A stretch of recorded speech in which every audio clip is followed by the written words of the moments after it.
allegiance to the flag of the United States of America and to the republic for which it stands, one nation, under God, indivisible, with liberty and justice for all. Roll call, Colleen. Haefman, Huseby, Yes. Hirsch, Kissinger-Wolf, Yes. Long, Here. Scuba, Yes. Swinty, Yes. Baloo, Here. Zimmerman. Here. Yep. And we have a quorum. Everyone should have a copy of the agenda. I'd entertain a motion to approve the agenda as presented. I so move, Scuba. Second. Second, Baloo. Motion a second to approve the agenda as presented. Any further discussion? Hearing none, all those in favor signify by saying aye. Aye. Opposed? Motion carries. Staff recognition. Okay, Susie Coleman has been an outstanding addition to our middle school staff this year. Susie embodies Hatchet pride. She has gone above and beyond to create a positive environment for everyone at TMS. In her first year, she has taken on the responsibility of leading the TMS Student Council, the TMS Hatchet Pride Committee, and being part of the Veterans Day Planning Committee. Through Student Council this year, Susie has organized various charitable events that have benefited Never Forgotten Honor Flight, victims of a local fire, and TMS beautification projects. She has also wrote a Beyond Crayon and Chromebooks grant that allowed her to start a student book club during lunch. Susie is so generous with her time and talent. She truly values a positive climate, culture, and community partnerships. We're all very excited that Susie has chosen to be part of the TMS team and look forward to all the exciting things to come from her leadership. So Susie, if you would come forward, please.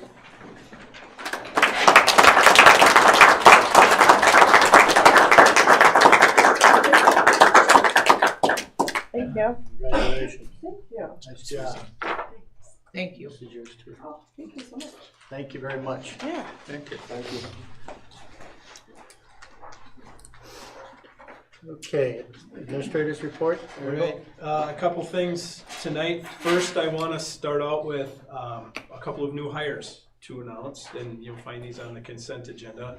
Amanda Hoff is not necessarily a new hire to the district. However, she has worked really hard and obtained her teacher's license. She was a paraprofessional for years with our district, and she has put a ton of work and effort into managing that job and staying in that job, and also earning her teacher credentials, which she just recently earned and graduated with. And so she will be transitioning to the classroom as a full-on teacher with us, and we're excited to have her.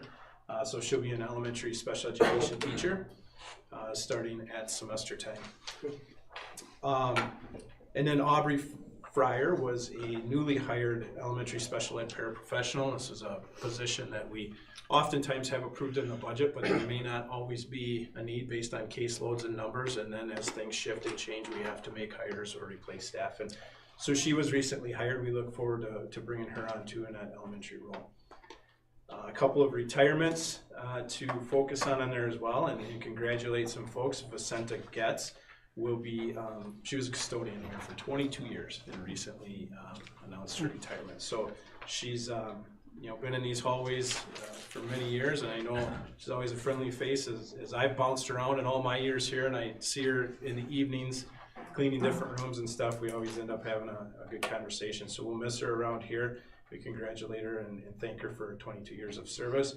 And just recently, Selena Sankey, high school ELA teacher, 28 years of service to the district, turned in her letter. And in conversation with her, she said something that kind of stuck with me. She goes, "I've been in the classroom in the same role for 28 years.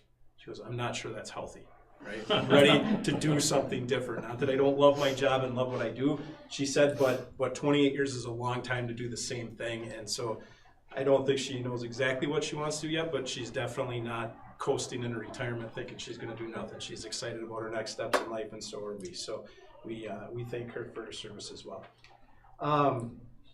Wanted to give a community, or just an update with community education. So a new hire with this position, and Taylor Remington has come on board.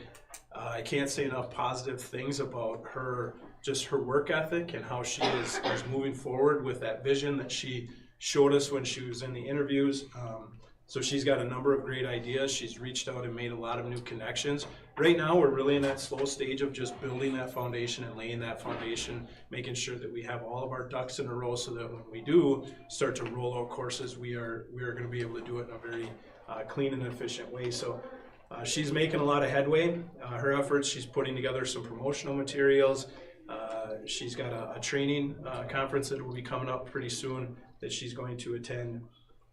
We will be on the radio. She's going to come with me tomorrow and talk about her vision for the program and what she's been doing so far, and kind of give a rough timeline for when she thinks we'll be ready to go. But she's also got a community survey that is ready to be rolled out. So we're going to try to draw some attention to that and make sure that people know how to access that and how to find that and provide feedback on what types of community ed events they would like to see. We'll also be collaborating with the Chamber of Commerce to get local business leaders and contact information, and she will reach out and make a connection with each of them as well and try to see if there's anything that they would like to see happen. So a number of great things that she's doing, and we'll be focusing on the social media blitz coming out here pretty soon too once we get some things rolled out. So, but she's got a pretty good direction. So if listen to radio tomorrow, you get to hear her sell all the good things that she's doing with that, and I'm looking forward to seeing that as well. The State Ed Convention is next week. We have 4 people attending in person, I'm sorry, myself, Ann is going, Ron is going, and Kay is going, and then Deb is going to attend virtually. Virtually, yes. You'll see on here, we have the conversation coming up later about the WASB resolutions, but we will need to decide on a representative, on who our representative will be for that. So I don't know who wants to take that role on. But as you can see, they're a little shorter than what they've been in the past. So I'm hoping it's not the event like it turned into last year that Deb got stuck at. So we don't have to do that tonight. I'll do it. But okay.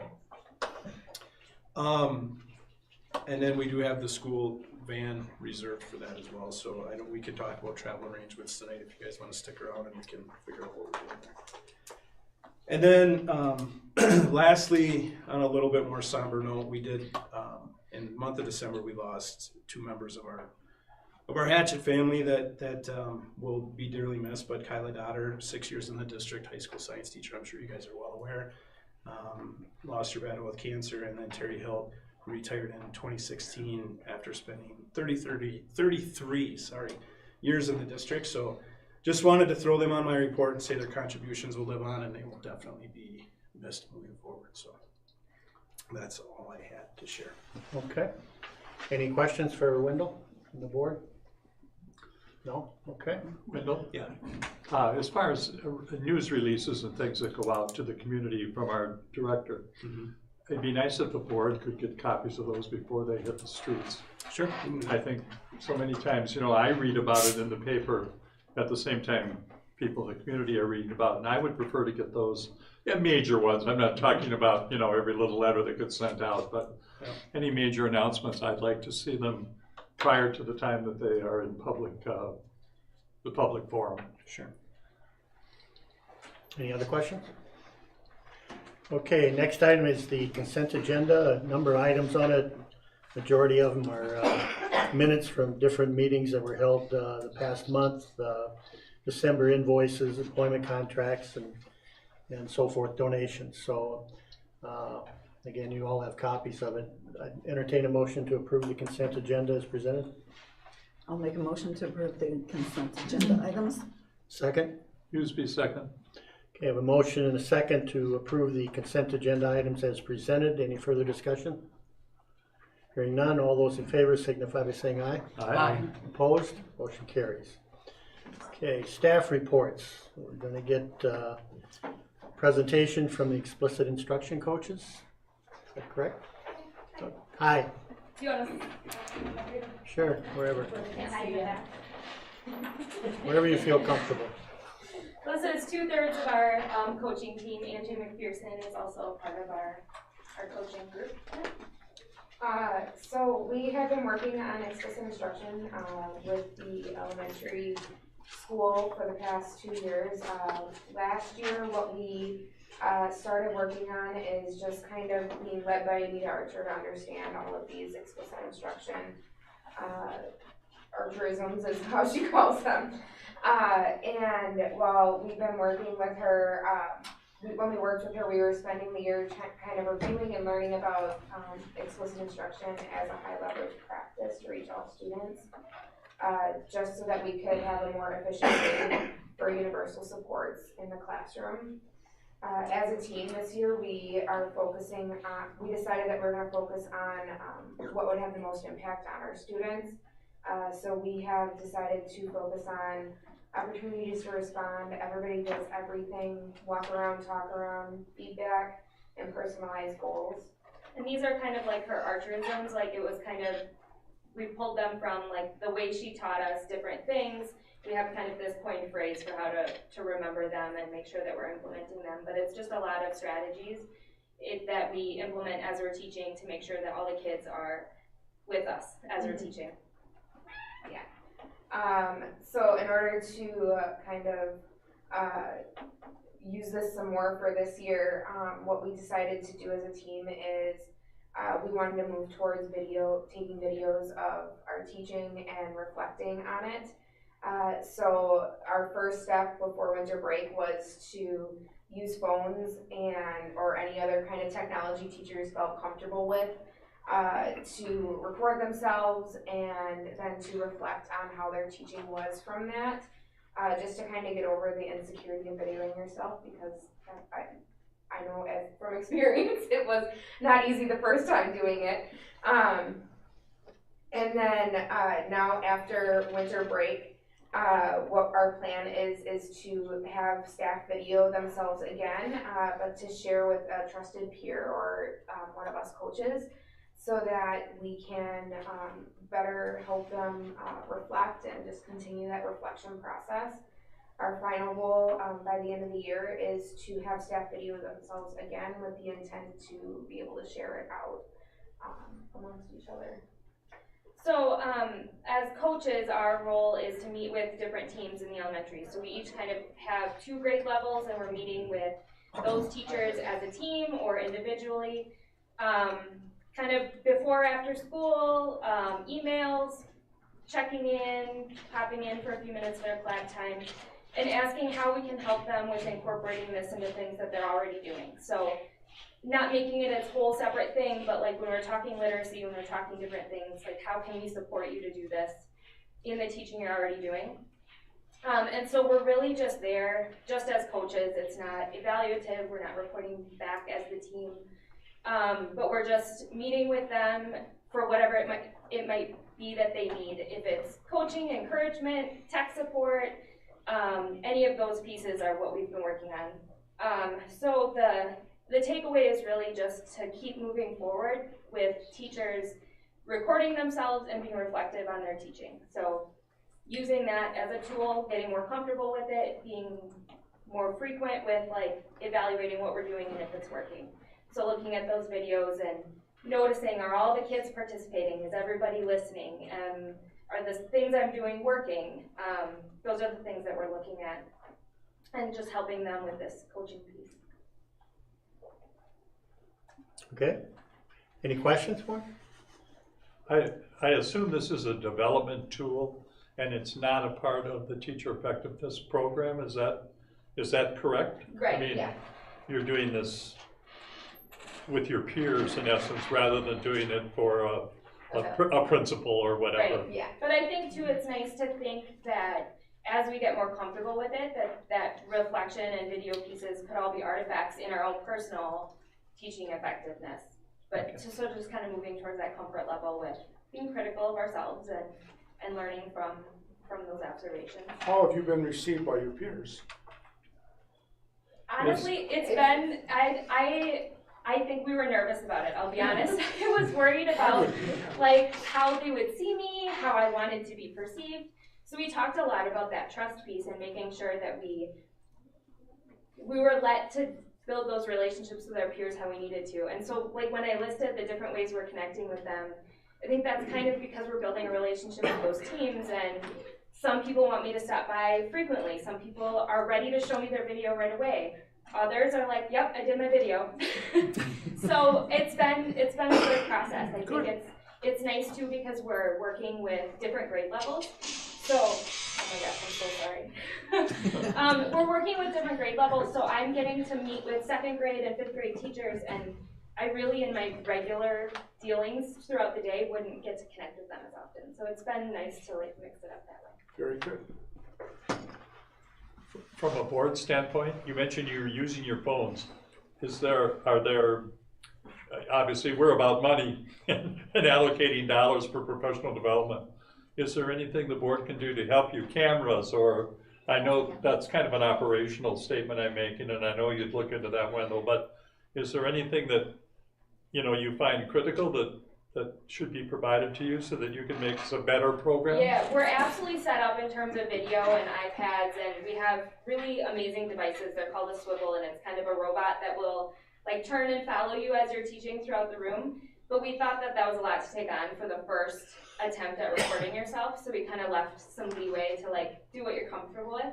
But a lot of teachers are reaching out and getting that swivel right away and wanting to play with it, and the tech side of things is pretty fun to see what we can do with that. So we definitely have the resources for everybody to be participating right now. It's just we didn't want to push the tech and the insecurity and everything all at the same time. So it's the 2nd year of a grant also, so they also get support from DPI and CISA. So the coaches go to training with myself and Guy, and then Teresa, and I think Mark, you joined us this summer for it as well. So as part of that technology, each district, it started out with 7. We're down to 3 that are still participating in it because it is a lot of work and a lot of responsibility to take on, but they've done a great job in it. But the technology-wise, they give us the swivel to use, but because of our closeness with CISA, they gave us an extra one because the RSN had an extra one, so we got a little bit extra. And then we also had one in district, so they do have some of that as well. And then they gave us they get a little tiny stipend for all the extra stuff they do. So thank you for asking that too. Okay, anything else? Thank you, ladies. Thank you very much.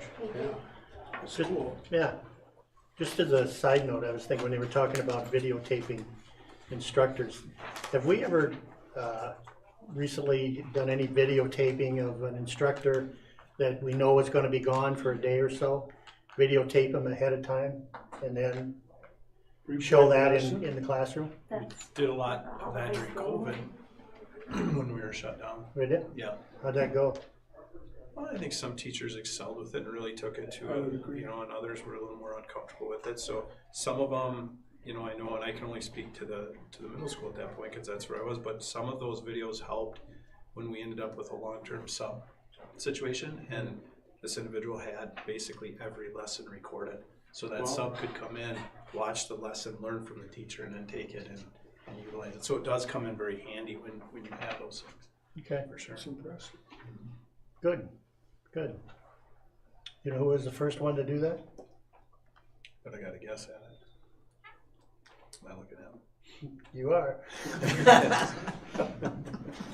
It was weird, I thought, with no students in the classroom and you're teaching.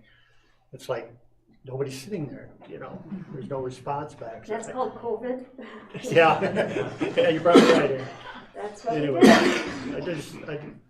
I forgot about COVID that time. It's good, I'm glad we're doing that. Okay, next item is the SEL curriculum update, and Mark and Wendy, you're gonna present?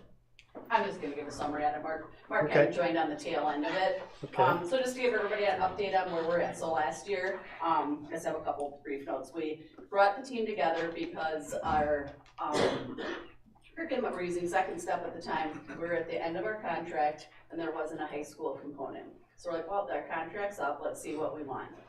It could be a hot topic in society, and I don't know if it still is, or maybe it just doesn't seem like it's as much because we're not right in the middle of those meetings anymore, but we wanted to make sure that we were getting a good read from our community as well, and what we wanted and what we didn't want for Tomahawk, not what they're doing all over the place. So we brought, we gave the opportunity for people to join us, participate. We had staff, we had administrators, we had scout counselors, we had clergy, we had grandparents, parents, just different people interested in the community. I think we had around 25-ish people. Couple people here were on that committee. First thing we did was just talk about what is it? What does the state expect as we instruct students, and what do we want that to look at? So the first thing we did is we had posters all around this room. We talked about what is it to you? What does it mean? Is it job skills? Is it soft skills? Is it learning how to get along as peers? You know, we hear all the time when we talk about like our college and career readiness is like what skills do our employers want? So what does that look like from littles up to big? So we came up with then a vision for what is SEL in Tomahawk. And we have some people that were on our committee here. So we came to that group with 3 materials that the district staff had picked out as a recommendation. So the role of that committee was to discuss, review materials, and make a recommendation, and then the district makes a final recommendation. So then out of that vision statement, we took all those ideas they had on the posters and we put that into a rubric, which scored, and it had up to 35 points. So then we had representatives come from the company, talk about their products, and then we eliminated one. So we got down to 2 products, and then some people from the committee said, you know what, we really like this product that you did. So then people from our committee brought that in, we looked at that one as well. There's evidence-based standards and expectations and guidelines that DPI and the national standards look at, so we followed those. The one that the community members brought met some of those, but not all of them, and they said they were in the process of getting it vetted and that they would meet those standards by like around this time. So that's why we're giving this final report now. They did not, they've never showed up on the ed reports or that they have met that, so it's something that maybe down the road we'll consider. But so then we were back to our 2, Leader in Me and 7 Mindsets for the 2 that came out on top. So again, I said that, so there was 35 points possible. 7 Mindsets came out with the highest with 30.4 points, and Leader in Me with 28.2. And then a couple people hadn't turned theirs in, so they turned those in and it dropped it down a little bit to like 29 points and 26 points. But Leader 7 Mindsets came out highest. But some people had some concerns with it on the committee. So we sat down and we discussed at our May meeting. We said, what are your concerns? Some was with some of the content, and again, we brought that back to, does it align with our mission and vision of the statement and initiatives we're working on? And then we also looked at cost and structure, which wasn't the role of that committee, but it was the role of the school staff. So we looked at Leader in Me, which several districts use, super expensive. There was a grant for it, but it's $27,000 per building a year. We can't sustain that. And the other part of it is, there was a grant that would have covered it to try and get you to buy it. They're like, we'll give you $81,000 to take this. I'm like, but what are we doing next year and the year after?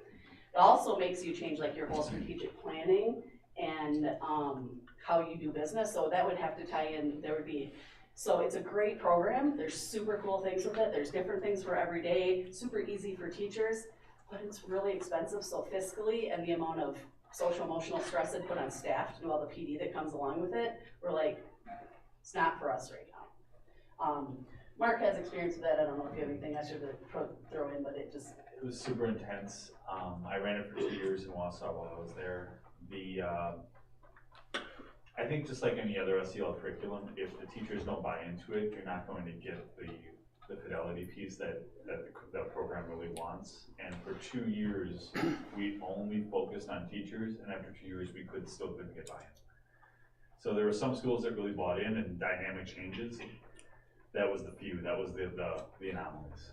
The norm was the teachers just couldn't get buy-in. So the cost and the intensity, it was like, and just even though the content met, personally, I'm not making that recommendation to go with that one. It's too much, it's not sustainable.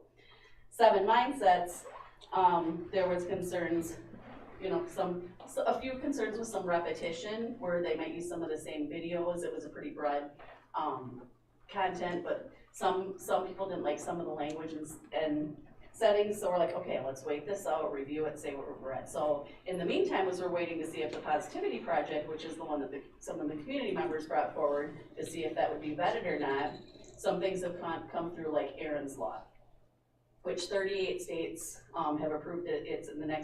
It's up either being proposed or will be proposed to Wisconsin legislature this year, which has some requirements for what has to be included. Will it pass or not? I don't know, but as somebody you're asking to make a decision for purchase, I'm like, well, what if I buy something and then all of a sudden, oh, never mind, here, we made all the teachers do all this. So I'm like, okay, so let's slow the roll a little bit. Look at our second step right now. A lot of schools use second step. So we kind of took a step back and said how much, so we looked at some data again on how much teachers are using it.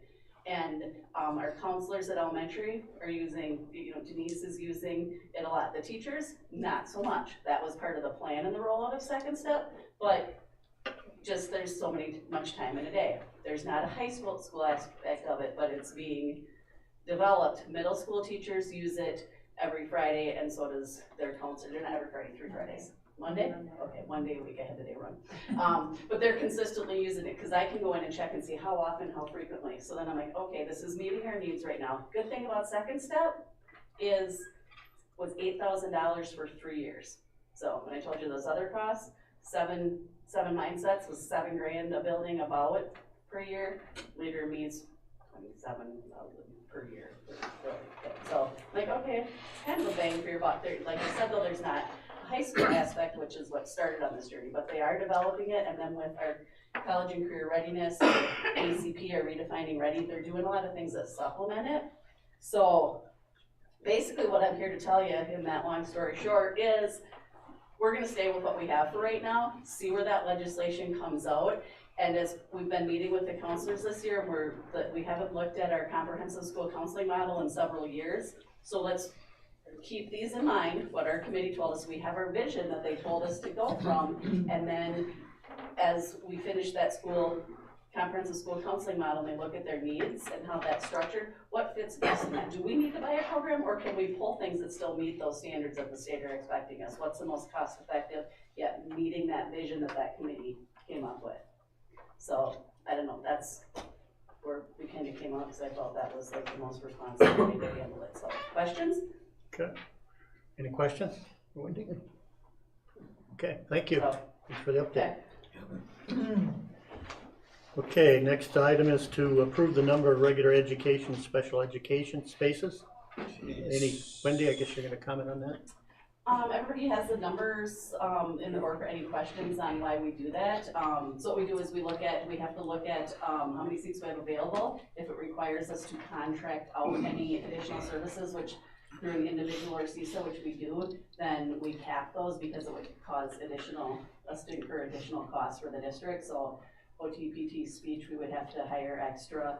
And then we look at our caseloads, and based on needs, it's not just caseload and workload, so it's not like there's 12 kids in each one, because 6 could be a big 6 and 18 could be an easy 18. It all depends on which 6 you get.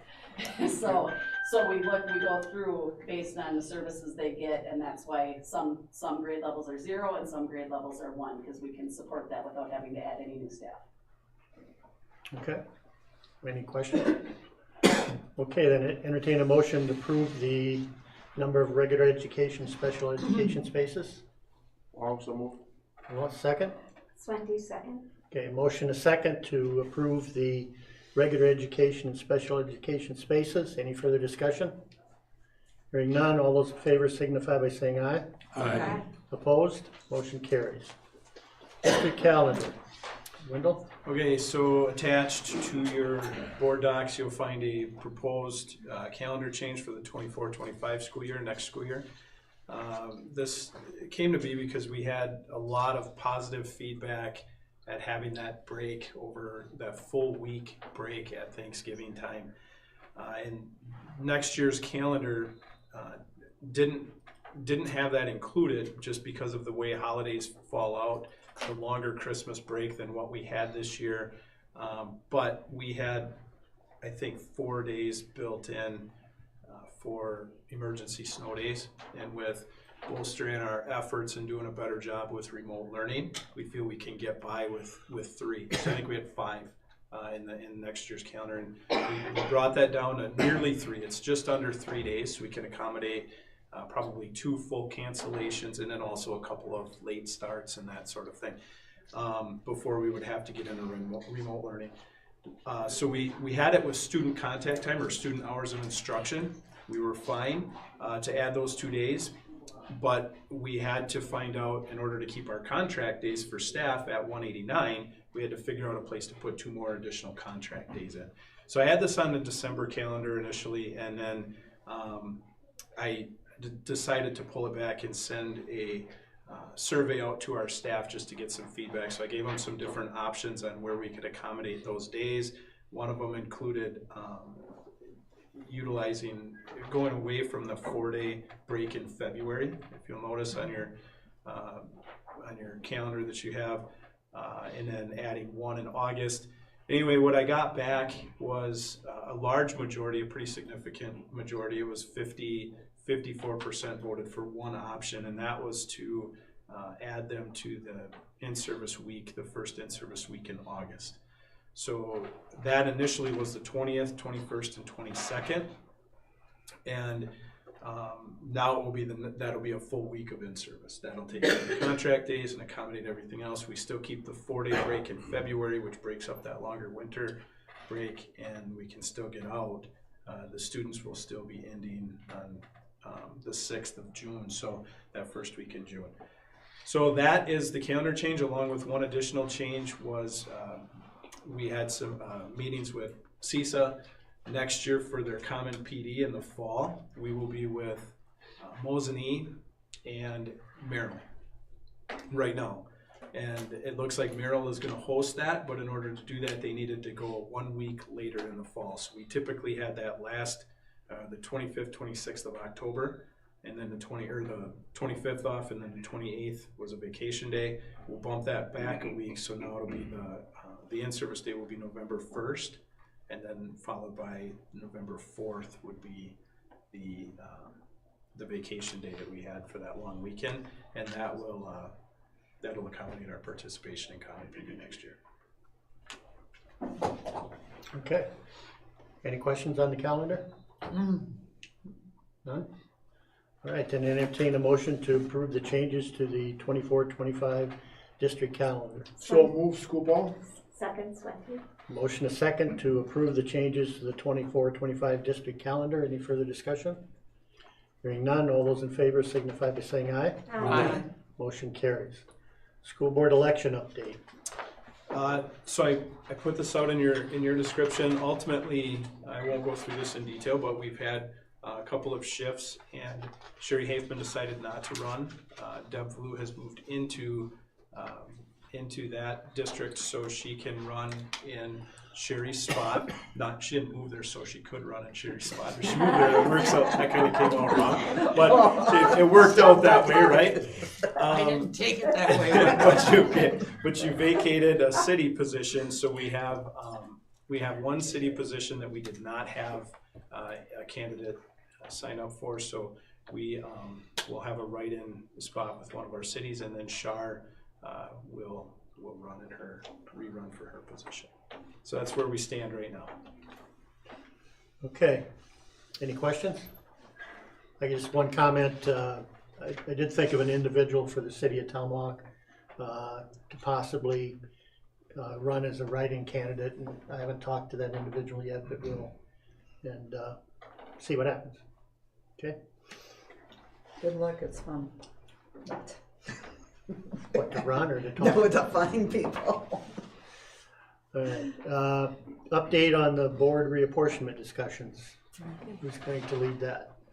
I'll just Okay. introduce it. We've had, as the ad hoc committee, Shar, Dave, and I are from the board on the ad hoc committee, and then there's some community members. There's 2 of them here, along with Chris Marlowe's been here from the county. So it was so nice of you to join us on such a snowy night. So we're only missing one person from that committee that wasn't involved in the group. We've met several times over the last couple months, looking at different options, different things to look at the geographical areas and divide it up into, reapportion it according to the population. And Dave's put together a PowerPoint that at the last meeting we had the PowerPoint we created. We also created the timeline, and you're gonna see some of that stuff now. And we'll go into the 3-3-3 model and that type of thing. All right. Yep, So- I'm not gonna take any more away. I gave you my slides. Well, and, feel free to obviously chime in at any point, okay?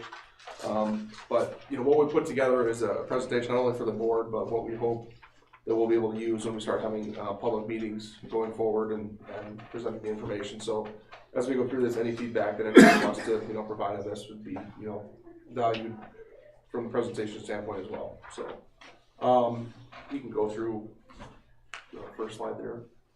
Colleen and Kay kind of went over the representation, our committee members already. Next slide is going to be just current representation, most of which obviously we all know, but 9 members on the board. All registered voters in the district can vote for any board member no matter where they live. I think that's an often overlooked thing, so hopefully we can educate the public about that during this process too. But the candidate must reside in their apportioned area. And then we obviously represent areas in Oneida and Lincoln County, with all the townships listed there. Next slide. And probably just so people realize we don't have the full township of Rock Falls or Harrison. Right, yep. Partial for those, well, and then our 40 acres in Birch. Yes. As actually, you want to take this one, Kay, just because you know more about the history and things like that. This was your slide. From This was information we had received from Ken, because back in 2015 we had looked at some issues back then. But this basically shows you a population change. What we currently have has been in existence since 1972. The geographical areas were apportioned at that time, and it hasn't changed that much. What I have on here is some data that I was able to pull from the 1990 census and the 2020 census. So you could see that there's been population shifts by the bar graphs on there. 1980, all the schools were consolidated into one building, and then all the other outlying school districts were all basically realigned in 72. Became one big school district there. Next slide here, please. So current representation model, again, we all basically know, but just for visual representation, the population outlines for each area and just the map of how we're represented currently. Next slide there, Colleen. This is going to show it just more on the chart. Again, this is really going to be more information for the public when we start going and presenting this information. But just wanted to have this in here for reference. And it breaks down each township by percentage of population and that type of thing, which you'll see the graphs on there that relates to that. So current representation, which again basically just goes along with the previous one as well, but percentage of the seats, the percentage of the voters represented, or percentage of population. I was supposed to change that. Sorry, Kay. You see the numbers are a little bit skewed in certain areas. Again, another reason that we're going to be looking at changing. And then next slide there, Colleen, please. So current election cycle. One of the other things that we're looking to hopefully kind of rectify with this is trying to make a more consistent election cycle pattern. As you can see that in any given year, one area is not going to be represented on the ballot. So somebody's not going to have a chance to run. With the 4 city representatives are only going to be able to run in years A and B, and then there'll be no city representative in C. King and Harrison, which I represent, is only going to be here once every 3 years, as well as Nokomis, Little Rice, and Wilson, where Ann is. So again, just trying to kind of bring this into a more consistent format and more predictable format for the voters and for representatives.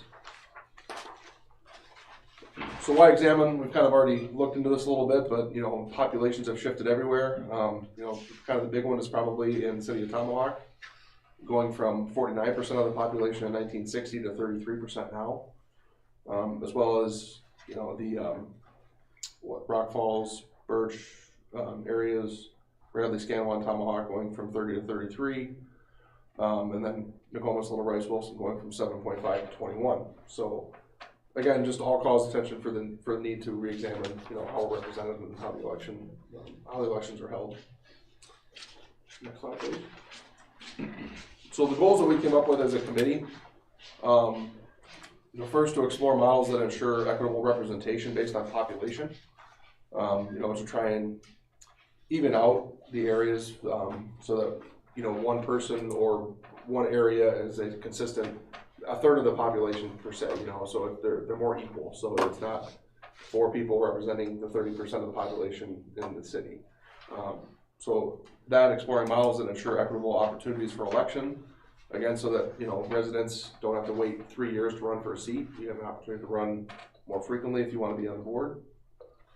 Try and keep things relatively simple for people to understand. If you live in one of these areas, you're going to be able to run every year, things like that.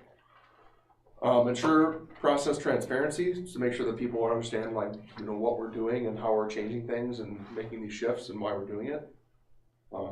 Presenting the options to the public, and then being hopefully prepared to present a new representation model at the annual board meeting in September. We feel like a really important goal of this also is to codify the process so that we're re-examining this every 10 years.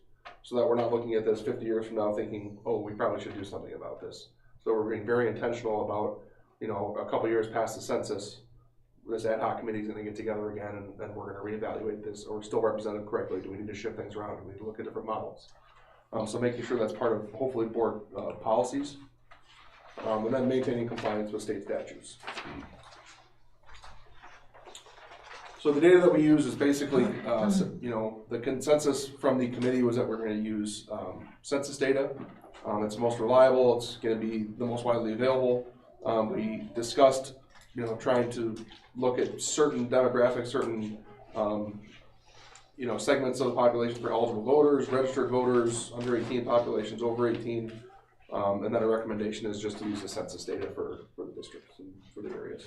And that's what's used for regular voting too. The census, the US Census, yeah.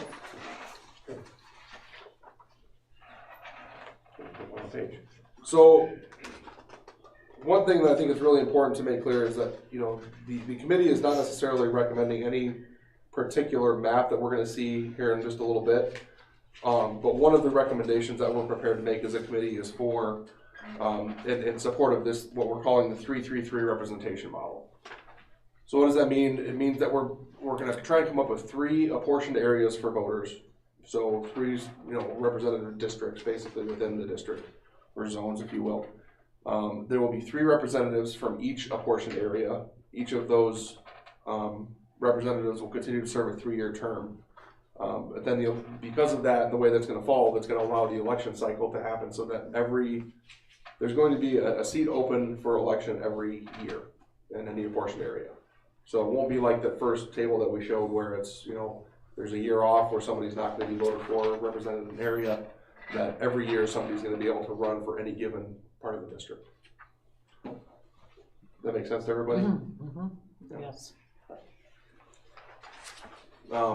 Benefits of the 3-3-3 model I kind of already covered before. One of the things that we did discuss was re-examining how many seats are on the board. Does it make sense to continue having 9 seats? The state average is 7. I thought maybe even less than that, but 7. So we do feel like it's appropriate, especially given our district, the size of our district, and the way we're represented, that we just maintain 9 members.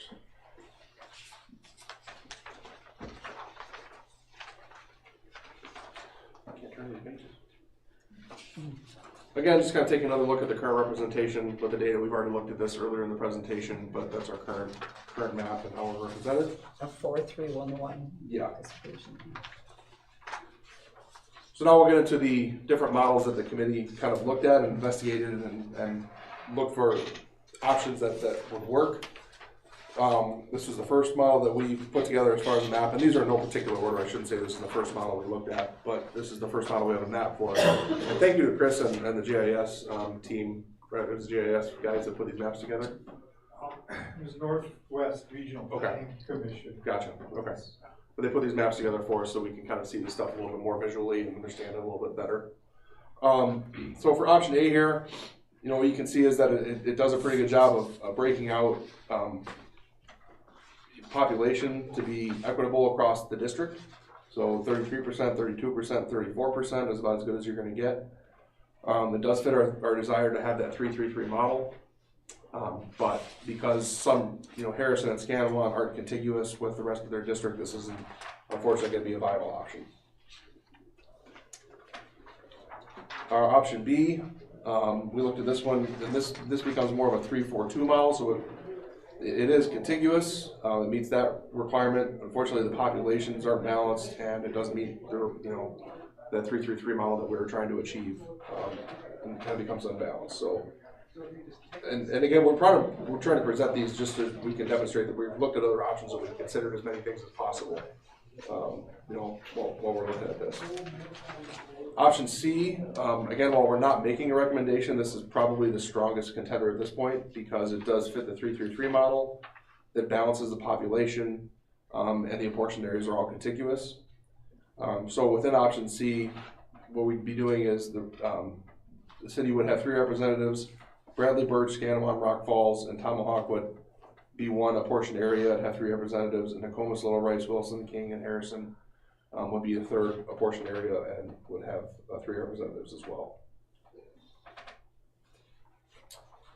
Option D, again, it's not going to be a 3-3-3 model, and so we don't think it's probably the best fit, but it was just another way to try and carve up the data a little bit. It's going to be very similar to the current model we have now. It basically takes one member from the city and shifts it to the Nokomis, Little Rice, Wilson area. And then finally, option E, again, it's not going to be a 3-3-3 model. It does, it is contiguous, but it doesn't really balance the population to meet the rest of the goals that we set forward. Finally, next steps, what we're looking at and kind of a timeline as we move forward here. Obviously we're going to collect feedback tonight and take that back to our committee to continue our work and looking at different models and different maps, different configurations. We'll hopefully be sending this to for legal review as well soon, just to make sure that we haven't missed anything that we need to know about from the legal end. February and March, we'll present the committee work to the public through public meetings. March and April, incorporate the public feedback and reevaluate, determine a final recommendation, including an election implementation plan, which we specifically left off tonight, just because we feel like that's going to be a next step based on what model we choose. We're not going to know how we're going to implement the new election plan until we know what model we're going to go with. May or June, present the final recommendation to the board for approval. July and August, we'll compile petitions for the new plan, and then in September, the annual meeting, present it for implementation and approval. So, obviously, a lot of information there. Looking forward to your feedback, comments, discussion, what things do we miss, what things we need to continue to consider as we go forward. Any comments? Excellent job. I think you've been very thorough. Yeah, it's a lot of good information. Looks like you checked all the boxes pretty good. I guess my one comment would be, or question would be, do you feel we're on the right time frame to be able to do this to the September meeting? I think so, personally. Again, the way that we've tried to look at the numbers and assemble the numbers and put the different voting areas together. We've looked at different possibilities, maybe having at-large seats. We've looked at the possibility of, cutting townships in half to balancing population. And any of those moves that we make kind of make it more complicated and less simple. I mean, this 3-3-3 model, with the way that we've kind of assembled, the options as far as combining the districts, it just seems to make sense. I think we're lucky to basically have a pretty straightforward option. Okay. So, given that information, again, unless we get a lot of feedback from the community or from any board members, which doesn't sound like we do, then we'll look at other options. But it seems like we've got a pretty clear path, laid out for us so far. So. Okay. The other question I had, which I think you already asked me, is how would you implement? Let me ask this first. Would this go into effect then 1/1 of 25? Basically, in January. Good for the 2025. What we'd have to look at is, and again, we haven't had extensive conversations on this. We've looked at some different charts and tables about how we could implement it. And there's a couple options. Basically, everybody's term would just term out as planned right now, and then the next election cycle would take over in the new area. The other thing that we could consider is, trying to start this at a certain time in like 2028. And, and basically have terms not last 3 years for new seats that are elected. So there's a lot more discussion that's gotta happen as far as implementation, but Okay. there's a couple different ways to move Yeah, forward. I guess, just a comment from what you just said, I guess, I'd prefer that it would start right away. Mhm. And if that means some board members would have a 1-year term and then it goes into the correct cycle, so be it. So it gets going and not wait till 2028. One of the concerns that I have as far as, just taking over after, the next election cycle is that we could have overrepresentation for certain areas for a couple of years or underrepresentation, based Okay. on how things align. Well, it sounds like you're gonna investigate and look at it, Yeah. come up with the Yeah. best plan. Would we have that plan by the September meeting? Our plan is to bring that back, I think we said in May or June, to the board Okay, for basically approval, because the way the process is gonna work, we're gonna bring it to the board for basically consensus and then take it to the annual meeting for approval, but then it's gonna come back to the board. And that's, again, that September meeting for final approval. okay, but that's this. I'm talking about how The implementation? how the Oh, implementation yeah, the would work. implementation, there's even policy, I mean, I've got a sample of Elmbrook School District that shows how to do it I mean, they've got an excellent. The implementation plan can't necessarily occur until we know for sure if we're going I with the understand 3-3-3 that. model. But I think we can. It's an important part. Absolutely. It's part So of- that everybody understands how it's gonna work going into it. Yep. I think. And it's part of the process that you have to go through too with those state statutes, that you have to have that plan in place. Okay. So in general, just, this was a temperature taking thing for the board. Is everybody in support of this concept of the 3-3-3 model and agree with the committee's work that this is an appropriate way to move forward? I like it. I think you've done a great job, and I appreciate all I think you move forward with it, Dave. the amount of time and diligence. I do want to make clear that a lot of the, applaud and effort needs to go to Kay for championing this for, as much time as she has, as well as Ken has put together a lot of time and data in this as well. So thank you both for your work on it. Definitely. Thanks a lot, Ken. I put together some of the information here, which Kay put together most of the information in the presentation, but Go ahead, Ken. Kay and Ken, thank you. Yep, you're welcome. I'm Ken Schultz, but 1/125 is doable. And as far as you can't cut based on state statutes, cut somebody short of their term. They have to finish. Well, why do we up have their- to follow state statute? But again, have a legal review and just confirm Okay, that. okay, So it's gonna take several years to complete okay, whatever plan is put together. okay. Thanks, Ken. Yep. And when I looked at the numbers too, there won't be a lot of overrepresentation, it'll be 4-4. Yeah. It's not gonna go past 4. It won't be anything egregious by any means, but something to consider. So Okay. I just want to offer the opportunity for Chris or Marguerite if you have any comments or anything that we missed. Obviously, you're members of the committee, so. No, I think you covered it pretty well. I think once you see a couple of things that they propose as far as the election cycle and how that turns into it, it's pretty seamless as far as it kind of turning into something. It's kind of neat once you see it actually on paper. It's not too bad. But no, it's been a neat project. We did go through a tremendous amount of information and just like brought everything in, and it everything just kind of funneled down and sieved out, and it's been kind of neat to see how that worked, and it just kind of naturally flowed. Okay, very good. And I thought Dave did a great job. Okay. Nothing to add. Okay, thank you very much. Okay. I'm gonna just throw in here in this Model D. Yeah, It was me putting the wrong colors on the wrong things, so there's a little tweaking in there, but. Yeah, the D model will have to make some corrections for the public presentation. Yeah, but- it basically is the current one, and you outlined it, that it would be taking what we currently have, moving one from the city out. Right. So your numbers are.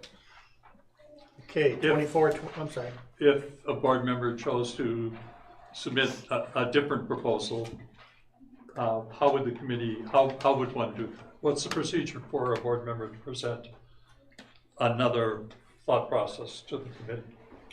Our next meeting Come is to our meeting. February 8th, 1 o'clock. You could submit it to one of us, you know, you could submit that to one of us or come to it. Prefer to have it ahead of time, so. Well, the committee isn't the decision maker, No. so I'm looking at who the decision maker is. Well, the decision maker. I mean, to make sure that Yeah. if another proposal were to be constructed, what will be the process to guarantee it's a part of the approval process, not another recommendation to the committee? As a board member, It'd I have to think be- we have the right to, It'd have to be presented at the September meeting. That's the way I would say, if that's what you're talking about. It's not gonna be part of this package. If you're talking about somebody presenting something on their own, it would have to be presented at the September meeting. well, I would think. think what we're saying is another thought process for the board to review as a part of its review process prior to the September meeting. At what point in time would that have to be presented? Well, there's, It'd be May or June when we Yeah. present a recommendation. right, that's what I assume would be. There is gonna be a presentation to the board again, so I assume at that time, if there's an alternative one to what the committee puts together, it would be then. I mean, if it has to do with the work that we're doing, wouldn't it make sense for you to present it to the ad hoc committee and we work on it together? Then what I prefer not to have happen, Dick, is we get to the May or the June board meeting and we have conflicting models that we're presenting at the same time. You know, I'd like to be able to work through this together and, you know, come up with options to present to the board so that we can continue to move the process forward. So if there is another thought process around this, you're suggesting it needs to go to the committee for resolution in committee.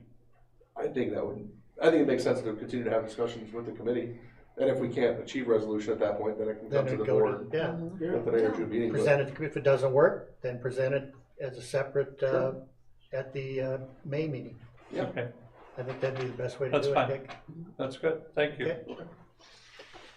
Okay, any other discussion? All right, 24, 25 WASB resolutions. Okay, so these again are attached to your board packets. The resolutions this year were a little different than what we've seen in the past. Most of them are rewriting existing resolutions to change language to bring it more up to date, or to make it more, maybe phasing out some terms that are no longer used commonly and that sort of thing. There was one late submission that came from the Milwaukee School District, and that one is attached to. No, that one didn't come to me. I had that through UW. So I attached it. I tried to pull it out and attach it. Ultimately, what they're looking at is a resolution for WASB showing support of choosing a screener when they go through the Act 20 process, and giving consideration to a screener that considers English language learners in a little better capacity, because not all of them do.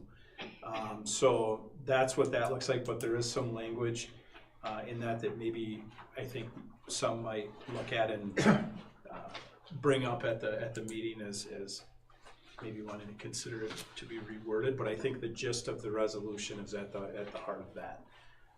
And ultimately what happens is, if you have students that take a reading screener and they take it in English only, and they are an English language learning student, they're going to come back in an at-risk status, and it may not directly show their knowledge base or how well they read. It's just showing that they're at risk, when technically they're only at risk in terms of a language issue. So that's what the heart of that resolution was. But I don't think there's anything within that within the body this year that I had major objection to. So is there any questions on any of those? Any questions? Okay. I'm just glad to have the charter stuff in there. Public comment? Any public comment this evening? Yeah. Anyone? No? Yes? May we see the resolution you're discussing? WASB resolutions? I have Yeah, there's, the Milwaukee one you're talking about? Whatever it is you're discussing. Yeah.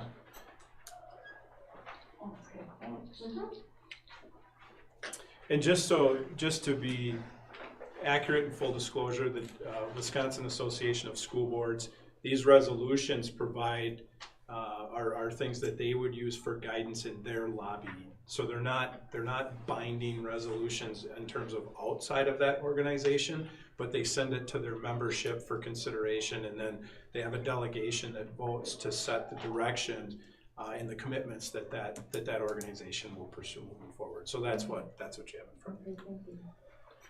Okay, any other public comment? Okay, board referrals? Yeah. I just want to take a time to thank the parents, grandparents, retired teachers, and community members that volunteered on December 20th and 21st to cover the elementary classroom teachers' lunch and recess duties, to give them a couple of desperately needed duty-free days before the holiday break. It was a wonderful turnout and some very positive comments. And I also got a note from the first grade teachers thanking the volunteers. It's to the elves at the time of year when it seems impossible to add one more thing. Thank you for adding one more thing to your plates so that we could enjoy a moment of relaxation. Your generosity means the world. Merry Christmas, the first grade team. So I just wanted to thank all of the people that volunteered their time. That was wonderful. Good, thanks, Ann. Anything else? I have a couple of things. One, just to toss out there, we had discussed having a discussion. We know the winter months, some of you take vacations and that sort of thing, so I wanted to get out in front of that a little bit, and if we are okay, or if you are okay as a board with pursuing remote participation over those months when it's necessary, I can work with Dean and try to make sure that we've got everything that we need technology-wise in working fashion to make that a more smooth process. So I just want to throw that out there for you guys to get some thoughts. I know in the past we had, it was a little more difficult, so. And we have a policy on that too, that covers the virtual participation. Yeah. You know, at CISA 9, because we have a 22 district area that is part of CISA 9, like January and February, because they're traveling such a distance, winter roads, that sort of thing, we're always remote. So that works. It's not the same as in person, but it still works. I'm sorry, go ahead. No, I'm done. It's, I guess it, well, I'm part of the problem, obviously. Dick, I think you go away sometimes too, and Ann, you go sometimes too. Yeah, I would like to participate remotely if I could, but I think that it's not intended to be an escape for not showing up for meetings. I think it's important that people, if you're able to be at the meeting in person, you should be at the meeting in person. Okay, if the circumstances don't allow it, whatever that might be, then I think it's good that we have that option for people. I mean, that's just my comment on it. Agreed. Okay. One last thing to throw out there for you guys. I'm not sure if you all received the law conference. I did go to this a couple of years ago and it was pretty good. This year it's being held February 29th at Paper Valley. So if this is something that you are interested in, let myself or Colleen know and we'll make sure that you're all booked up and scheduled to go. So I want to throw that on your radar too in case you didn't see it, but that was all I had. Okay, anything else in board referrals? Okay, then I'd entertain a motion to go into closed session. Second. Kissinger Wolf, second. Roll call, please, Colleen. Long. Yes. Kissinger Wolf. Yes. Scuball. Yes. Swente. Yes. Baloo. Yes. Zimmerman. Yes. Huseby. Yes. And, yeah.